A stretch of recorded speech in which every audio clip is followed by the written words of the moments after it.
yang ingin saya tanyakan seperti ini Pak Ustaz. Kita tahu bahwa di Indonesia ini kita mempunyai beberapa partai-partai Islam, tapi pada kenyataannya seperti Pak Ustaz tadi ulas bahwa hampir barangkali semua partai Islam ini sudah ada yang tertangkap menjadi koruptor. Iya. Jadi saya tidak heran kalau Pak Ustaz mengatakan tadi ini banyak setan-setan di Indonesia itu minta diredistribusi karena di Indonesia partainya saja Islam itu bahkan ada ada partai tertentu yang bukan partai Islam berani katanya korupsi tentang Al-Quran. Jadi memang sungguh terlalu kira-kira di Indonesia. Nah menurut Pak Ustaz ini saya juga tidak mau pesimis dengan Indonesia. Sesungguhnya yang terjadi dengan pemimpin-pemimpin kita di sana atau utusan-utusan kita di sana, karena saya dengar kepala daerah dengan DPR itu proporsinya sebenarnya lebih banyak kepala daerah ketimbang DPR yang korupsi. Sesungguhnya mereka apakah memang dari awalnya itu sudah kesetanan atau kesurupan, kira-kira seperti itu Pak Ustaz. Kenapa kok sampai ke Al-Quran, sapi dan lain-lain sebagainya. Terima kasih Pak Ustaz. Assalamualaikum warahmatullahi wabarakatuh. Waalaikumsalam warahmatullahi wabarakatuh. Baik, mudah-mudahan pertanyaan ini nanti bisa kita lanjutkan dengan bentuk diklat para pemimpin bangsa di sini insya Allah. Saya beritahu dulu, menurut kacamata pandang agama, ini ada pandemi di Indonesia, bukan lagi epidemi, sudah pandemi ini. Pandemi materialisme. Ini bahaya. Ini yang ada di Indonesia sekarang. Pandemi materialisme sudah menjadi semacam gaya hidup yang mendarah daging. Salah satu contoh kasusnya orang terkena pandemi ini, kalau orang Makassar, Bugis itu punya istilah siri, ya, sirikna, kalau ditempatkan dalam posisi positif. Orang itu berani berkorban apa saja untuk kehormatannya. Kalau sekarang tidak. Enggak apa-apa hilang semua kehormatan, bahkan kehormatan keturunan dan nama besar keluarga besar, asal bisa kaya raya. Dan penyakitnya keluarga besar membenarkan itu pula. Kira-kira apa ini Pak resepnya ini untuk pandemi berbahaya di Indonesia ini? Ini menjadi turunannya adalah, kalau Bapak bicara tadi soal pemimpin, jadi ukurannya mereka bukan lagi memimpin tapi bagaimana berkuasa. Ini dua sistem nilai yang berbeda yang dianut sekarang. Dulu Muhammad Natsir itu berseteru kencang dengan Soekarno. Tapi Soekarno tidak berpikir untuk menghilangkan nyawa M. Natsir. Itu dipelihara. Karena manusia butuh apa yang namanya, tubuh kita ini butuh bakteri nggak kira-kira Pak? Butuh kan? Butuh. Saya tidak perlu jelaskan, Bapak Ibu lebih tahu. Untuk survival. Bahwa Allah sudah ciptakan kita ini terlanjur sepakat bahwa kita tidak sepakat. Ada perbedaan. Tapi ideologi mereka satu, bagaimana membangun Indonesia. Karena mereka punya kesepakatan, ada kepemimpinan dalam jiwanya. Bahwa ketika nanti berkuasa itu hanya efek. Kekuasaan dipegang agar misi kepemimpinan itu berjalan dengan baik membangun negeri. Kalau sekarang kekuasaan betul-betul lepas dari misi kepemimpinan. Jadi menghilangkan nyawa, membunuh karakter. Untuk kemudian mengeruk kekuasaan sebesar-besarnya.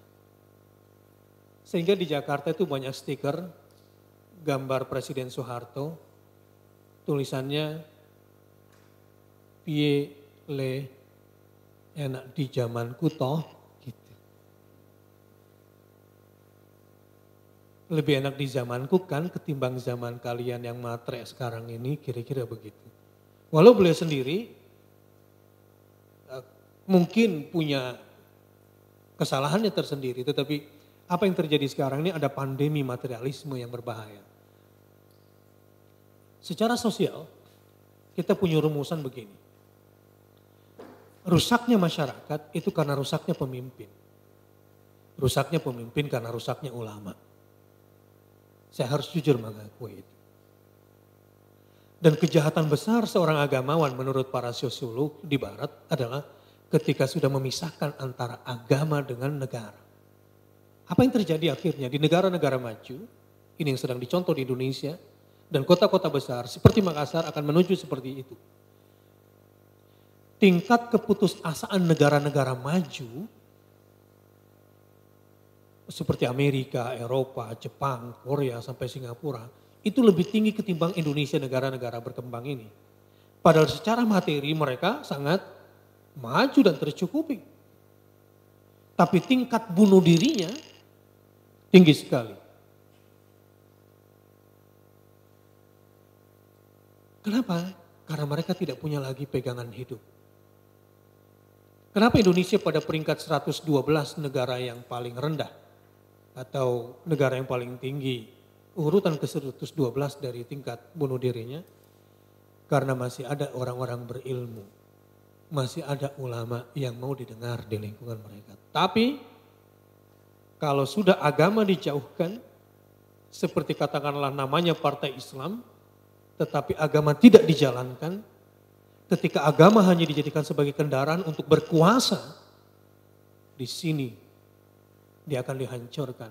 Al-Quran menggambarkan begini, orang yang menempatkan Quran di depannya, maka akan dibimbingnya dia ke surga. Artinya, kalau pemikirannya, kalau hatinya, kalau akhlaknya, perasaannya ikut kepada Al-Quran, dibimbingnya ke surga. Tapi kalau Quran sudah di belakang, maka didorongnya dia ke neraka oleh Quran. Artinya, kalau ayat-ayat Al-Quran hanya dijadikan untuk pembenar hawa nafsu mereka,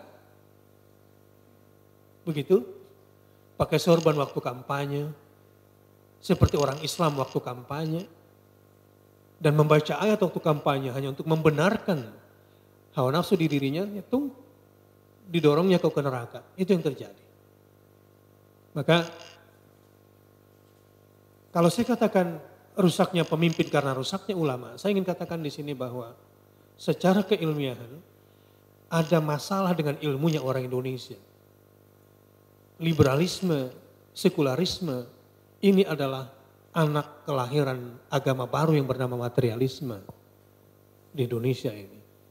Dan ini tanggung jawab ilmu kesehatan masyarakat di Indonesia ini. Terutama kesehatan jiwa. Kesehatan jiwa masyarakat yang tidak hanya bisa berpegang pada WHO. Karena WHO kekurangan ilmu untuk memahami kesehatan spiritual orang-orang Indonesia. Ini perlu kerjasama antara Depkes dengan Depsos sebetulnya. Termasuk Dinas. Bagaimana membangun masyarakat Indonesia. Contoh kasus dari hal yang sederhana Bapak dan Ibu. Kurikulum Pendidikan Nasional 2013 ingin mendidik anak-anak berkarakter. Karakter apa? Kalau orang Indonesia salah melihat kemanusiaannya. Kurikulum 2013 masih mengajarkan bahwa manusia keturunan kera. Harusnya yang diajar dalam kurikulum 2013 adalah karakter membentuk kera yang baik, kira-kira begitu. Dan saya tidak pernah mau sekolahkan anak saya di sekolahan yang gurunya mengaku keturunan kera. Apalagi kalau kepala sekolahnya merasa dirinya keturunan, diapakan anak kita kira-kira?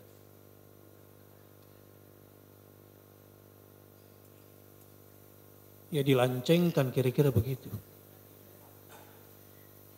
Dikerahkan anak-anak kita itu. Karakter apa yang mau diajarkan untuk pembangunan ini?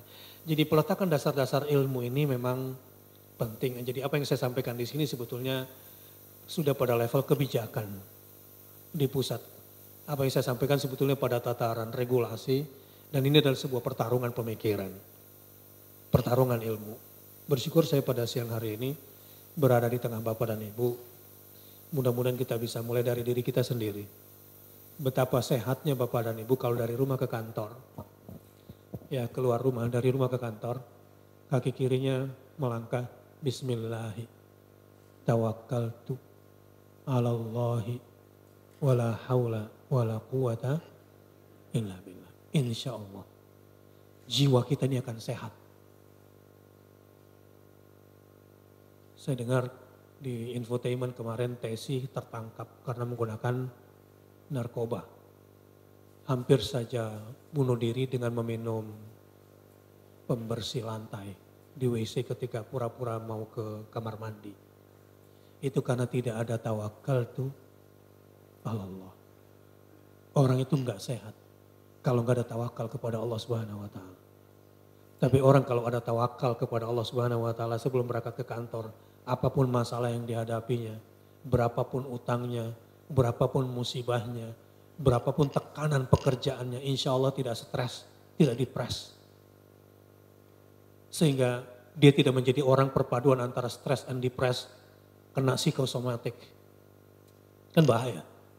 Kalau orang sudah terserang psikosomatik akibat stres dan depres. Ini semua akibat ketiadaan tawakal. Kemarin ketika saya pergi ke Pulau Samalona, saya naik perahu kecil. Wah, semua yang di atas ombak itu bilang, ombaknya kencang sekali. Bukan ombaknya yang kencang karena perahu kita yang kecil. Tuh lihat itu kapal besar itu tidak goyang sama sekali. Kenapa? Itulah orang bertawakal. Kalau orang keluar rumah itu bertawakal, betapapun goncangan hidup. Seperti kapal besar itu, dia tidak goyang. Kalau mau lebih hebat lagi, insya Allah tidak terpengaruh ingin korupsi. Tidak terpengaruh ingin memakan yang halal. Ini mohon maaf orang kalau tidak ada tawakal dan tidak ada sabar. Wah luar biasa, dia melakukan apa yang tidak dilakukan oleh hewan. Pernah ada hewan makan rumput imitasi? Kerbau kita kasih misalnya rumput hijau dari plastik. Lalu kita semprot dia menjadi perfume rumput, kira-kira dimakan oleh kerbau? Tidak, tapi manusia makan kusen, makan kertas, makan tinta, minum bensin, minum solar, ya. Ada yang makan pasir, ada yang makan mobil juga, ada makan spare part. Mudah-mudahan sih tidak di sini ya. Itu berarti sudah terserang pandemi juga itu udah kena itu. Makanya keluar rumah kalau ingin jiwanya sehat. Bismillah. Tawakkaltu alallahi la haula wala quwata illa billah. Kalau ingin karir tak bagus, ya posisi jabatan bagus, jangan seperti orang yang licin lidahnya karena sering jilat di atas, atau yang tebal tumitnya karena sering injak bawah, jangan begitu. Bukan begitu caranya kalau karir tak ingin bagus. Ya, mau saya kasih ilmunya. Ini ilmu kesehatan jiwa betul ini. Supaya tidak licin jiwanya karena suka puji-puji di atas dan injak-injak di bawah. Masuk kantor tak. Laula dakhalta jannataka qulta masya Allah la quwata illa billah. Jadi nanti kalau sampai kantor ya, masuk kantor, buka pintu ruangan, assalamualaikum, masya Allah la quwata illa billah. Baca itu. Hah? Saya ulangi ya. Assalamualaikum. Boleh dilengkapi. Assalamualaikum warahmatullahi wabarakatuh. Nah Ustadz ngapain juga salam-salam, tidak ada orang di dalam. Siapa bilang? Ini kalau nggak sehat jiwanya memang kacamatanya tumpul. Seperti stetoskop dokter yang tidak sensitif. Di dalam hadis Nabi digambarkan. Barang siapa yang masuk ke rumahnya pada malam hari dan tidak mengucapkan salam.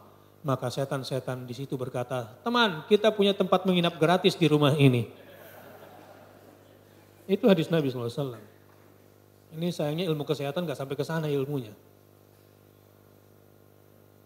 Lalu kemudian makan malam di rumah itu dan dia tidak membaca bismillah ketika makan, maka setan berkata, teman kita dapat makan malam gratis juga di rumah ini. Jadi ini satu kamar, satu rumah dengan setan satu malam. Mimpinya juga luar biasa susahnya itu. Tidurnya tidak istirahat. Apalagi bangunnya. Jadi masuk kantor, assalamualaikum, masya Allah, la quwata illa billah. Termasuk yang rumahnya sering ada gangguan-gangguan, karena sekarang sudah musimnya ini sandro-sandro beraksi. Kalau ada ketidaktenangan dalam rumah tangga karena ada jin khusus yang tidak suka. Keluarga itu romantis. Tapi jangan-jangan dikit-dikit jin lagi disalahkan, tidak mesti jin. Memang Anda saja yang kurang romantis dalam hidup berumah tangga. begitu ya. Tapi kalau ada gangguan-gangguan kira-kira supranatural, di luar gambaran ya, normal biasa, baca itu insya Allah tidak lama itu hilang di rumah itu.